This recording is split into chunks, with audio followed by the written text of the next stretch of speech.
Hello বন্ধুরা, নমস্কার। কেমন আছে সবাই? ভালো আছে নিশ্চয়ই। আমিও ভালো আছি। আরেকটা দিন, আরেকটা সকাল, আরেকটা নতুন ভিডিও নিয়ে তোমাদের সামনে চলে আসলাম। আর তোমাদেরকে সম্পূর্ণ ভিডিওটা দেখার জন্য অনুরোধ করব। তো এই যে সকালবেলা, এখন বাজে 7টা। তো আমি আগেই ঘুম থেকে উঠে গিয়েছি। স্বপ্নিলরা এখনও ঘুমিয়ে আছে, মানে স্বপ্নিল ওর পাপা। তো এটিকে আস্তে আস্তে ভাবলাম যে আমি আমার যে কাজগুলো আছে সংসারের, সেই কাজগুলোকে গুছিয়ে নিই। কারণ স্বপ্নিলের আবার বাইরে যেতে হবে, ওর পড়া আছে। যখন থেকে আর কি ওর বাইরে এই পড়াটা শুরু হয়েছে, তখন থেকে আমার ব্যস্ততা আরও বেশি বেড়ে গেছে।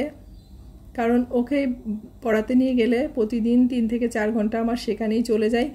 আসলে 3 থেকে 4 ঘন্টা একটা দিনে কিন্তু অনেকটা সময়, যে সময়টাতে আমরা কিন্তু বাসার সব কাজগুলোকে সেরে একটু রেস্ট নিতে পারি। কিন্তু এখন কি হয়, সেইভাবে আর কি রেস্টটা নেওয়াই হয় না। ওকে নিয়ে যাই বাইরে, তারপরে আসার পরে বাসার কাজগুলোকে করতে হয়, সেইভাবে রেস্টটা হয়ে ওঠে না আর কি। তো ভাবলাম যে বাইরে যাওয়ার আগে যতটা পারি আর কি টুকিটাকি কাজগুলোকে আছে সেগুলোকে আর কি গুছিয়ে রেখে যাই। তো এই যে হালকা করে সব যা যা মানে প্রতিদিন একটু মোছামুছির কাজগুলোকে করি, তো সেগুলো কি করে নিলাম। আর এখন হচ্ছে বাসি ঘরটাকেও ঝাড়ু দিয়ে নেব। আসলে আমাদের প্রতিদিন এই কাজগুলো কিন্তু থাকবেই। এই কাজগুলো না করলে মানে দিনটাই মনে হয় না শুরু হয়।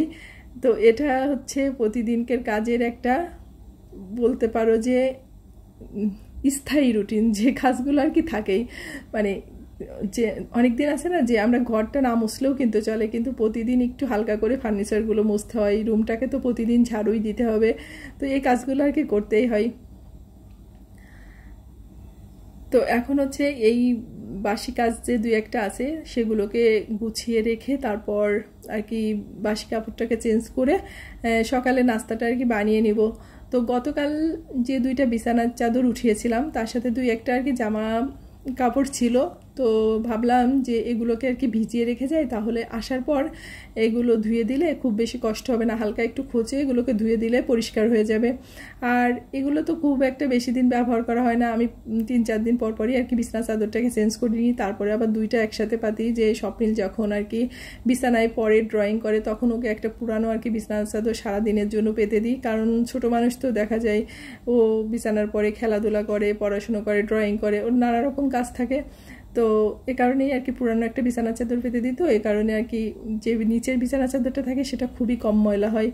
তো যাই হোক, ওইগুলোকে ভিজিয়ে রেখে আমি নাস্তাটা করে নিয়েছি।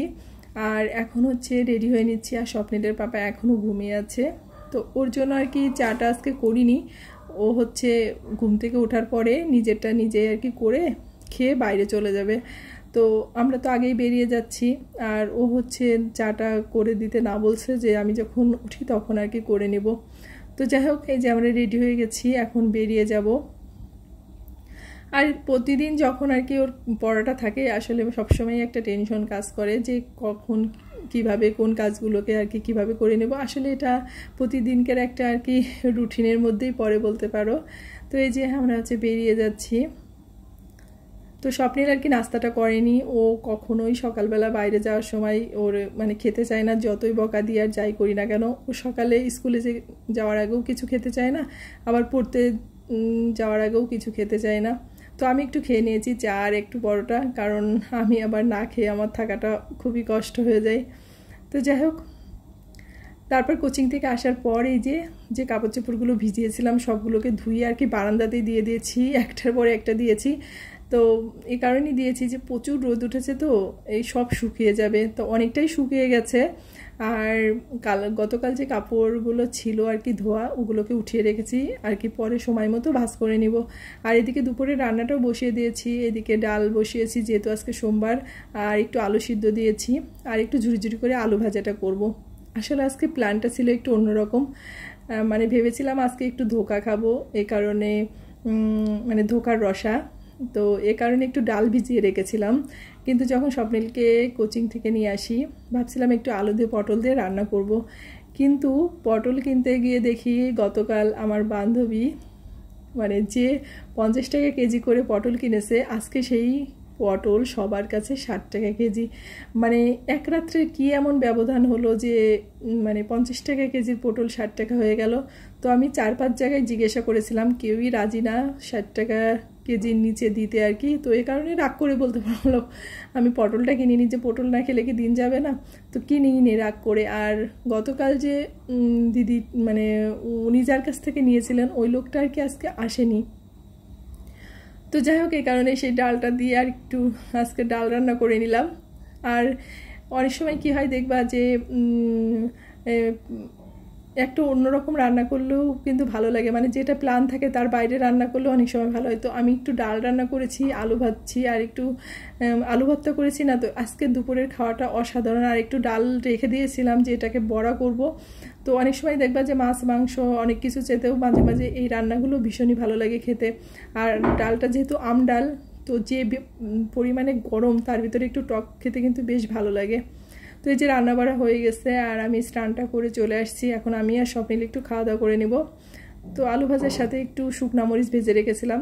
আমি সবসময় আলু ভর্তাটা আর কি শুকনা মরিচ দিয়ে কমই মাখাই। তো আজকে মুখির জন্য যেন মনে হলো যে একটু শুকনা মরিচটাকে ভেজে আলু ভর্তাটাকে মাখাই। তো এর ভিতরে পেঁয়াজ দিব না, শুধু তেল লবণ আর শুকনা মরিচ দিয়ে আলু ভর্তাটাকে মেখে নিলাম। তো স্বপ্নিল তো অনেক ভালো খেয়েছে, কারণ অনেক দিন দেখবা যে খাবারগুলো খাওয়াই না মাঝে মধ্যে রান্না করলে কিন্তু বেশ ভালোই লাগে খেতে। তো এখন একটু খাওয়া দাওয়া করবো। আর আজকে যেহেতু হাতে সময় আছে তো ভাবলাম খাওয়া দাওয়ার পরে আজকে একটু রেস্ট নেব, কারণ এখন দুপুরে সেইভাবে রেস্ট নেওয়াই হয় না, মানে একটু শোয়ার টাইমটাও পায় না।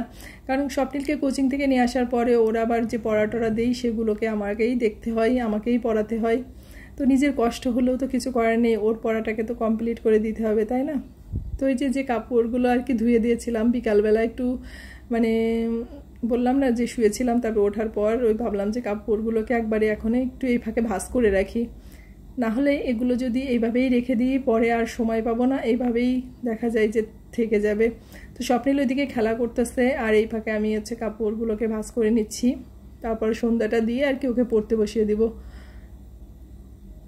তো সবাই ভালো থেকো, সুস্থ থেকো, আর অবশ্যই সাবধানে থেকো। আর আমার ভিডিওটা যদি তোমাদের কোথাও এতটুকু ভালো লেগে থাকে অবশ্যই লাইক কমেন্ট শেয়ার করতে ভুলো না। ভালো থেকো সবাই। তোমাদের সাথে দেখা হচ্ছে আমার পরবর্তী ব্লগে।